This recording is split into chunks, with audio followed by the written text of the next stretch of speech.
नमस्कार दोस्तों, स्वागत है आपका अपने YouTube channel Hindi with Piyush sir में।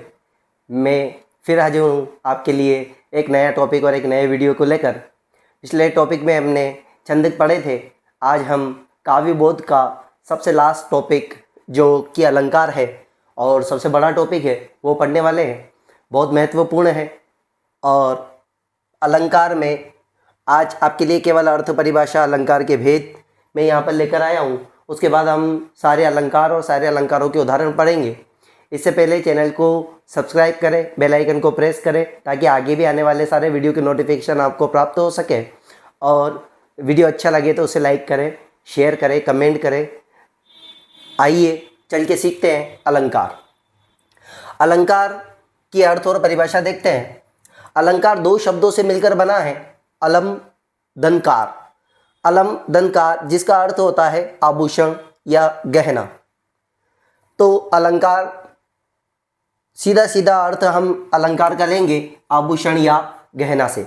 जिस प्रकार से मनुष्य अपने शरीर की शोभा बढ़ाने के लिए या कोई भी स्त्री अपने शरीर की सुंदरता और शोभा बढ़ाने के लिए आभूषणों का और गहनों का प्रयोग करती है, ठीक उसी प्रकार से काव्य की जो शोभा बढ़ाने वाले धर्म तत्व होते हैं, काव्य की शोभा बढ़ाने वाले धर्म तत्व, उन्हीं को हम क्या कहते हैं?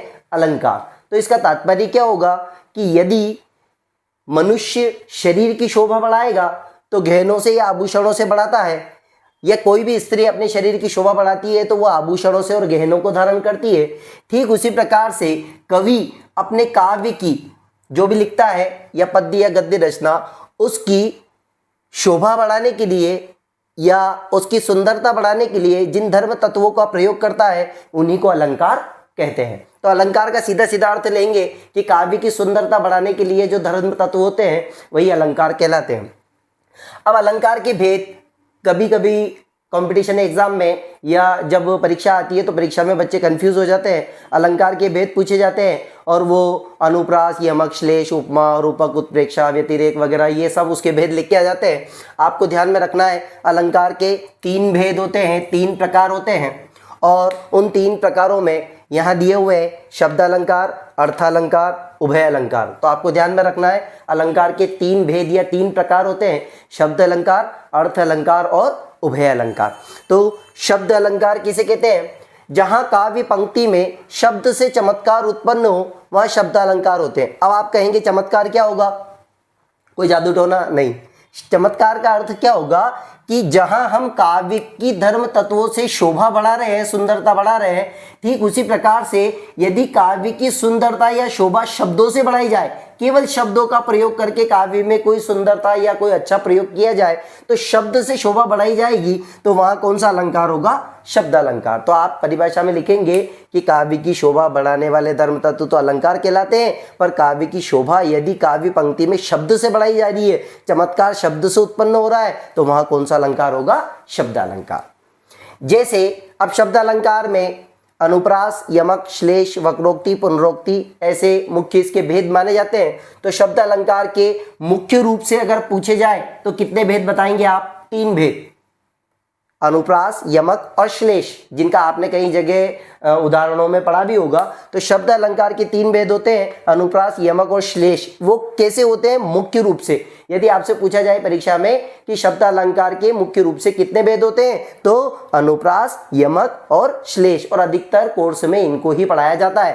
पर अलंकार के पूर्ण रूप से कितने भेद होते हैं? 5, जिसमें 2 अलंकारों को लिया जाता है, वक्रोक्ति और पुनरोक्ति। इस पुनरोक्ति अलंकार को विप्सा अलंकार भी कहा जाता है। ये डिटेल में मैं आगे वाले वीडियो में आपको सारे अलंकार उदाहरण सहित पढ़ाऊंगा। एक ही वीडियो में इतना लंबा बच्चे पढ़ नहीं पाते हैं या देख नहीं पाते हैं, इसलिए शॉर्ट में वीडियो बना रहे हैं ताकि आप हर टॉपिक को अच्छे से समझ सकें।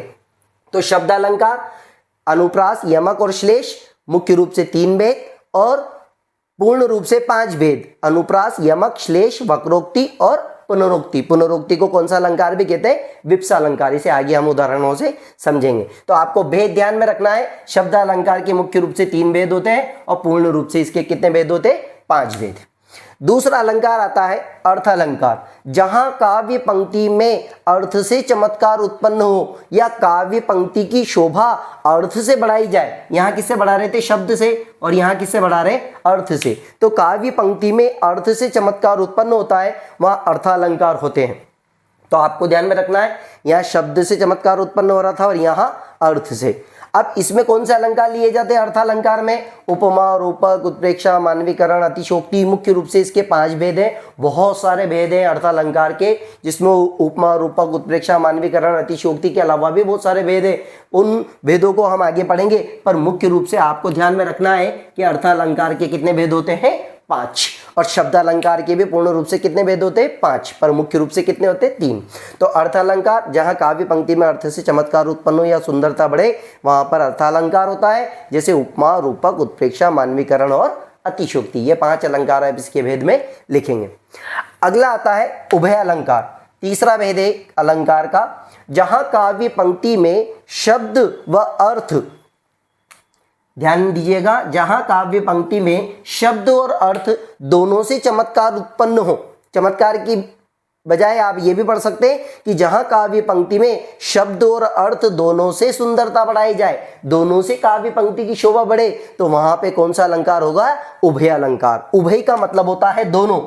उभय का मतलब क्या होता है? दोनों। दोनों कौन? शब्द और अर्थ। तो ऐसे कई अलंकार हैं जिनमें शब्द और अर्थ दोनों का प्रयोग किया करके उसकी सुंदरता बढ़ाते हैं, तो वहां कौन सा अलंकार होता है? उभय अलंकार। उभय अलंकार में शब्द अलंकार और अर्थालंकार दोनों का साथ में प्रयोग किया जाता है। ऐसी बहुत सारी काव्य पंक्तियां हैं, ऐसे बहुत सारे उदाहरण हैं जिनमें शब्द अलंकार और अर्थालंकार दोनों को मिक्स करके, दोनों को शामिल करके वो काव्य पंक्ति की रचना की जाती है।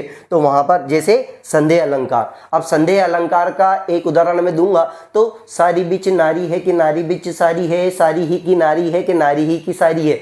अब इसमें आपको शब्दों का चमत्कार भी देखने को मिलेगा और अर्थ का चमत्कार भी देखने को मिलेगा। तो जहां शब्द और अर्थ दोनों से चमत्कार उत्पन्न होता है, दोनों से सुंदरता बढ़ाई जाती है, वहां पे कौन सा अलंकार होता है? उभय अलंकार। इसमें उदाहरण में यहाँ पे दिया हुआ है संदेह, और भी बहुत सारे हैं, आगे हम डिटेल में पढ़ेंगे। अभी यहाँ केवल आपको इतना सा ध्यान में रखना है, ये वीडियो बनाने का पर्पस केवल इतना सा है कि आप लोगों को ध्यान में हो कि अलंकार के केवल 3 भेद होते हैं, शब्द अलंकार, अर्थ अलंकार, उभय अलंकार। यहाँ केवल अलंकार का छोटा सा परिचय आपको दिया गया। अलंकार 2 शब्दों से मिलकर बना है। अलमधनकार, इसका अर्थ होता है आभूषण या गहना। अलंकार की परिभाषा, जो प्रचलित परिभाषा है, काव्य की शोभा बढ़ाने वाले धर्म तत्व अलंकार कहलाते हैं। ये 3 भेद होते हैं, शब्द अलंकार, अर्थालंकार, उभय अलंकार। एक ट्रिक भी इसमें लगा सकते हैं कि हमेशा आप ये पंक्ति हमेशा अलंकार पढ़ते समय ध्यान में रखें, जहां काव्य पंक्ति में, जब मैं आगे आपको आगे आने वाले वीडियो में अलंकार पढ़ाऊंगा, तब भी आपको ये ध्यान में रखना है कि जहां काव्य पंक्ति में शब्द से चमत्कार उत्पन्न होता है, वह शब्द अलंकार होता है। जहां काव्य पंक्ति में सुंदरता अर्थ से बढ़ाई जाती है, वह अर्थालंकार होता है। और जहां काव्य पंक्ति में शब्द और अर्थ दोनों का प्रयोग करके सुंदरता बढ़ाई जा रही है, शोभा बढ़ाई जा रही है, तो वहाँ उभय अलंकार होता है। शब्द अलंकार में 5 अलंकार और मुख्य रूप से 3 मैंने आपको बताए। अर्थ अलंकार में मुख्य रूप से 5 भेद बताए, और उभय अलंकार में संधि अलंकार का उदाहरण आप दे सकते हैं। सभी को वीडियो समझ में आया होगा, अलंकार समझ में आए होंगे। इससे नेक्स्ट डिस्क्रिप्शन में आपको जो वीडियो मिल रहे हैं, उन वीडियो में आप सारे अलंकार के डिटेल में भेद, परिभाषा और उदाहरण पढ़ सकते हैं। उसको देखेंगे, पढ़ेंगे तो आपको समझ में आएगा। Thank you.